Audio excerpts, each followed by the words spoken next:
This is pretty neat. This is my number one hive. On the second box is 10 frames of bees. This is the end of November. Last year they were way smaller when I had the original queen. They're darker bees, but I think they're not as dark as they were. I'm taking their feeder away, so I tried something. I poured a little stream of sugar water on every one of these frame tops. I tried not to let it splash over. Some of it did. See, they're darker bees, but I don't think they're as dark as they were. They got some more orange in them than they had. They were just dark, dark, dark. Now they a lot more orange. Very friendly. I'm here, no gloves. This is the main one that I bred off of last year. Most of my apiary is off of this hive. It superseded itself, requeened. You can't make these guys sting you. I mean, they are just friendly. This is the most PPE that I put on all year, and I really don't need it with these guys. It's amazing. I made 7 splits and still made 30 or 40 pounds of honey off of this hive. Ain't that amazing? And I grafted off of it like 3 or 4 times.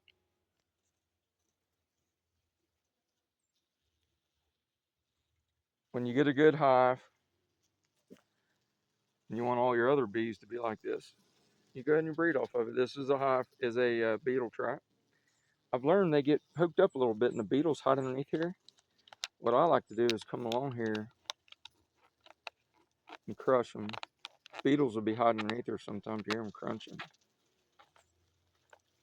Every hive that I have one of these in, this is cheapy from Amazon. They're one piece. You can't clean them. You can't change the stuff. I don't know. They were $1.50 each, or $2 or $3, something like that. Man, they work. I use diatomaceous earth, and I like it because that oil will spill all over the place. I don't know why, but I do. I'm getting ready to do the winterization. So what I'm going to do is I'm going to put on a shim so I can put a sugar brick on. I don't think they're going to need it. Last year, this hive, it was smaller going into winter last year. Maybe in the breeding they bred with a little bit more prolific bee. But last year this hive only ate 3 to 4 frames of honey through the whole year. It was double deep. Pretty neat. So what I do, if you got something foreign in there, like there's a leaf, take that out. See, look. See, look, he flew on me, but he don't know why he flew on me. When you get in here and they don't want you to mess with them, what they do, I love these bees. I love them. What they do is they'll buzz around your face, and they're telling you, "Get out of here, leave us alone." They don't. It's great, and they're prolific, and they make. They start slower in the last year. We'll see what they are this coming year. It was one of my first nukes that I bought, and I bought 4 nukes. I bought off 3 different senior beekeepers. One guy sold me 2 nukes, very good bees. Got a good value. Another guy sold me these bees. These were really good bees. It wasn't the biggest nuke, but it was a decent nuke for a fair price. And then the other guy sold me a dud, an absolute dud. It had 3 frames of bees. He told me, "Oops, I did not feed these." He didn't feed them. It didn't have no honey, no sugar, no stores. I didn't have a bee jacket in there, and I was hoping to make him into mentors, so I didn't complain. I just took the bees. And then when I got within 6 weeks, they were done. They were through. It was a bad queen, no resources. I fed them as soon as I got them, and even give them pollen subs. Once I opened it up and really looked in the frames the next day, I figured I paid $140 for it, and I had to give the guy back his box, and it was absolute dud. So I didn't complain in the beginning because I was hoping to make that guy into a mentor. He didn't want to have nothing to do with me. Just sold me a nuke, took my money, said, "Don't call me, I won't call you." So I encourage those of you that do sell nukes, and I'm selling nukes, man, at least answer some questions for some guys and be friendly and help people out, man. Because you know, a lot of people when they get in, if they have a bad experience, they quit and they're out. And the more beekeepers we have, the better. And I've already taken on my first mentor. I'm not the oldest beekeeper.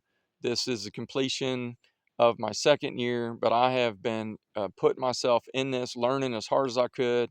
Last year, I got up to, I think last year the number was 26 is the biggest I got to last year. I went from 4 to 26.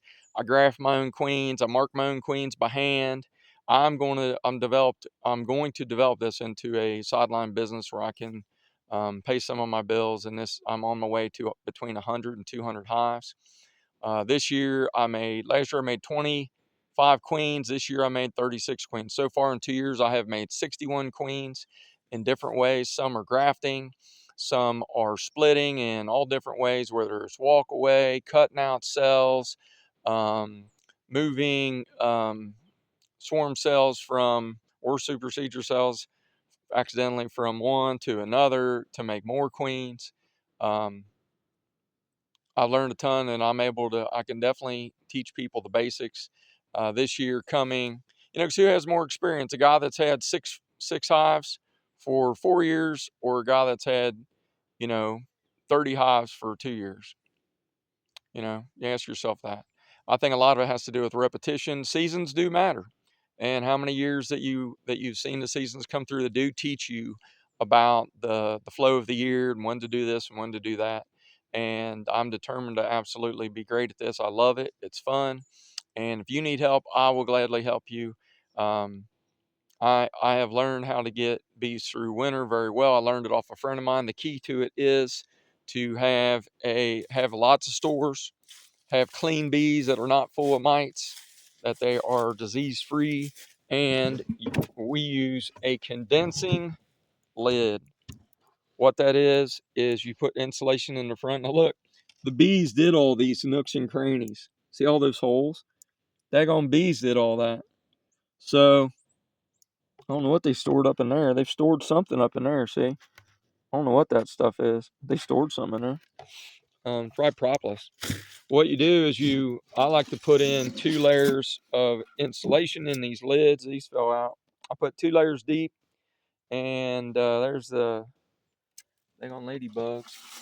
And then what it does is these only have one layer. I have to get me another layer of insulation.